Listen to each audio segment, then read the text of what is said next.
ছোট ছোট শিকারগুলা তারা বিড়ালের কাছে ধরা দেবে না, কিন্তু বাঘের স্বভাব তো বাঘেই রয়ে গেছে।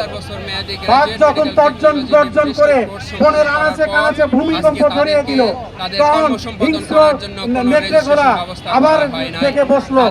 তারা বলল যে আমরা যতই বিড়ালের পোশাক পরিয়ে দেই, কিন্তু বাঘের স্বভাব তো বাঘের মতোই থেকে যায়। আমি একটা কথাই বলতে চাই, আমাদেরকে ব্যঙ্গ করে যত কথাই বলেন, আমরা এই পেশা থেকে কখনোই বিচ্ছিন্ন হব না। আমরা হয় জেলে যাব, না হয় আমাদের অধিকার আদায় করে ছাড়বো।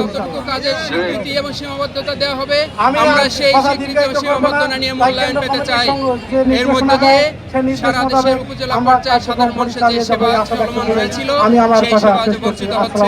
যদি রেজিস্ট্রেশন ফিরে দেওয়া না হয়, তাহলে আরো অদক্ষ লোকেরাও এই কার্যক্রম পরিচালনা করা শুরু করবে।